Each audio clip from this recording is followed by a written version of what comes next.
कहीं न कहीं बड़ा कार्यक्रम करके सेवा दल का क्या है स्थिति, किस स्थिति में है, वो पूरा जायजा लेने का कोशिश किया हूँ। माननीय राहुल जी ने जब सेवा दल का राष्ट्रीय मुख्य संगठक यानी कि राष्ट्रीय अध्यक्ष का ये सेवा दल का जिम्मेदारी देने का मुझे बोला, तो मैं प्रदेश अध्यक्ष जी, मैंने राहुल जी बोले कि कुछ कहना चाहते हो? मैं बोला मैं कुछ ज़्यादा तो नहीं कहना चाहता हूँ। वही शब्द जो CWC में भी आपके साथ जब मैं था तो मैंने CWC में भी कहा था कि किसी भी संगठन को, किसी भी इंसान को खड़ा करना है, उसको खड़ा रखना है, तो उसका स्वाभिमान को जिंदा रखना बहुत जरूरी होता है। बिना स्वाभिमान ना तो कोई देश बच सकता है, ना कोई प्रदेश बच सकता है, ना कोई संगठन बच सकता है, ना कोई इंसान खड़ा रह सकता है। और सबसे बड़ा अगर कुछ है तो वो है स्वाभिमान, वो है हमारा जमीर।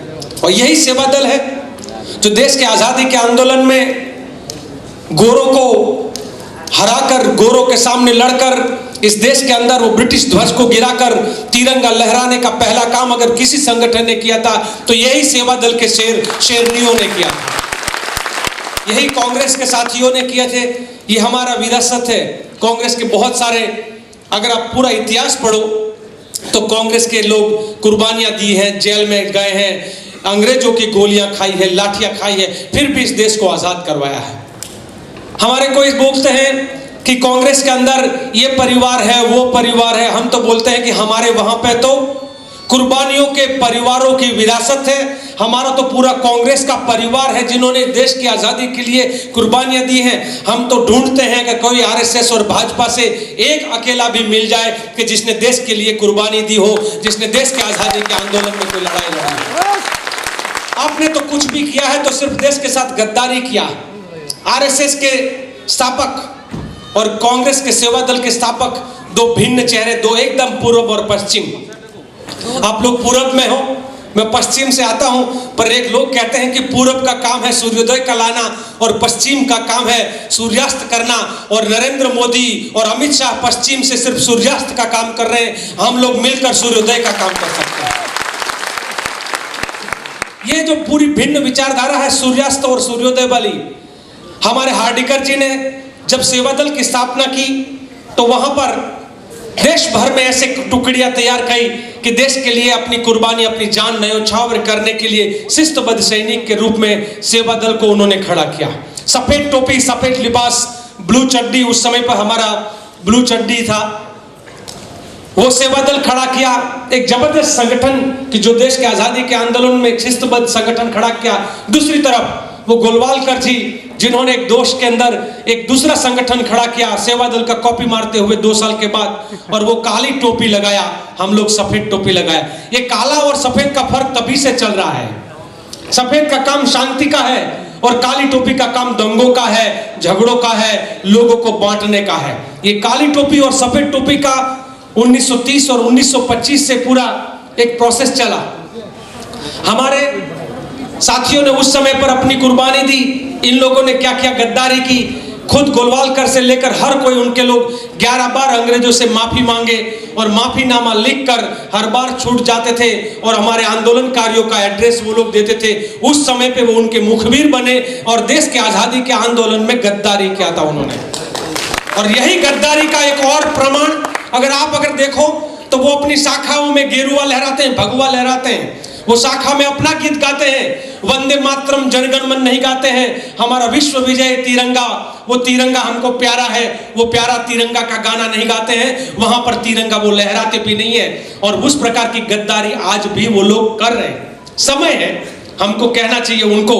लोग बोले, कल मैं सेवा दल के साथियों को सैल्यूट करता हूं कि कल देश में 705 जगह पर तिरंगा लहराकर RSS को चैलेंज किया कि अगर राष्ट्रभक्ति करनी है तो राष्ट्र प्रेम के जरिए करिए, राष्ट्रवाद के जरिए नहीं। माननीय अध्यक्ष जी, ये राष्ट्रवाद और राष्ट्र प्रेम का जो सोच है, वाद होता है, विवाद होता है, एक दूसरे को बांटने का काम करते हैं। भाषा, प्रदेश और धर्म के नाम पर ये देश के बंटवारे का काम करते हैं। जबकि हम लोग देश को हर जाति, धर्म और प्रदेश के नाम पर बांटने की जगह पर एकता, अखंडता, बंधुता, समानता, ये नारा लेकर सेवा दल और पूरा कांग्रेस चलता है। हम लोग ये कहते हैं कि इस देश की जनता की आवाज और अगर आत्मा है तो वो कांग्रेस के साथ जुड़ी हुई है, और कांग्रेस की रीढ़ की हड्डी सेवा दल है, तो रीढ़ की हड्डी का मजबूत होना बहुत जरूरी है। इसलिए मैं थोड़ा सेवा दल के बारे में, फिर देश के हालात के बारे में भी आपके बीच में बात करना चाहूंगा। सेवा दल कुछ 25 सालों में ऐसा हो गया, 25-30 सालों में उसको किनारे पर कर दिया गया, और उसकी वजह से सेवा दल की जो पूरा प्रशिक्षण का काम था, नए कार्यकर्ता का निर्माण का जो काम था, वो खत्म करके सिर्फ कांग्रेस के ऑफिस में कुछ जगह पर मर्यादित भूमिकाओं में सिमट गए।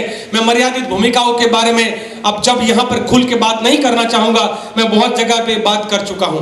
पर आने वाले समय में ये सेवा दल सैल्यूट का काम खत्म कर रहा है। सेवा दल अब किसी को सैल्यूट नहीं करेगा, सैल्यूट करेगा सिर्फ तिरंगे को सैल्यूट करेगा, और सैल्यूट करेगा जब हमारा राष्ट्रीय अधिवेशन होता है, तो हमारा कल्चर है गार्ड ऑफ ऑनर का, तब होगा। हर कार्यक्रम में अब गार्ड ऑफ ऑनर भी नहीं होगा। उसी तरीके से हम लोग सेवा दल का जो प्रशिक्षण का कैंप होता है, तब हम सामूहिक गार्ड ऑफ ऑनर करते हैं, तब सैल्यूट करेंगे। बाकी आते जाते जो आजकल एक थोड़ा अलग प्रकार का सैल्यूट का कल्चर जो यहाँ पर घुसा था पूरे देश में, उसको सेवा दल खत्म कर रहा है। दूसरा है, सेवा दल का साथी जब वर्दी में है, यहाँ तो इतना वो प्रथा नहीं है, पर कुछ कुछ प्रदेशों में पांव छूने का एक पूरा प्रक्रिया चल रहा था। सेवा दल अब किसी का पांव नहीं छुएगा। सेवा दल का कार्यकर्ता जब वर्दी में है तो वो झुकेगा नहीं, पर सामने एक नारा है, अब झुकेगा भी नहीं, अब रुकेगा भी नहीं।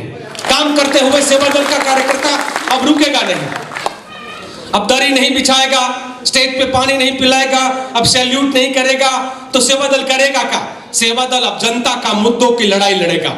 सेवा दल अब पीड़ितों को लड़ाई लड़ेगा। सेवा दल अब वंचित, पीड़ित, शोषित समाज जो है, जो देश के कानून के तहत जिनको जो अधिकार मिला है, वो अधिकार जिनको नहीं मिल रहा है, उनके अधिकारों की लड़ाई लड़ेगा, किसानों की लड़ाई लड़ेगा, महंगाई के सामने लड़ेगा। अब सेवा दल जनता की लड़ाई लड़ेगा और राष्ट्र की सेवा करेगा। तो अब आने वाले समय में ये सेवा दल एक नई भूमिका में आ रहा है। माननीय राहुल जी कहते हैं कि पानी, पॉलिटिक्स और खास करके कुछ कुछ संगठन पूरा बंद तालाब की तरह बन गया है। मेरा हिंदी आपको कितना समझ में आता है मुझे नहीं मालूम है, पर बंद तालाब जब होता है, पानी नया नहीं आता है, तो पानी का क्या हाल होता है? ये गंदा हो जाता है, सड़ जाता है या सूख जाता है। उसी तरीके से इस देश के पूरे पॉलिटिक्स में भी बंद तालाब की तरह हो गया था। राहुल जी ने नारा दिया, वक्त है बदलाव का, और वक्त है बदलाव के नारे के तहत अब उन्होंने वो तालाब का जो पूरा किनारा था तोड़कर अब उसको झरने की तरह, बहता हुआ नदी की तरह बनाने का काम शुरू कर दिया है।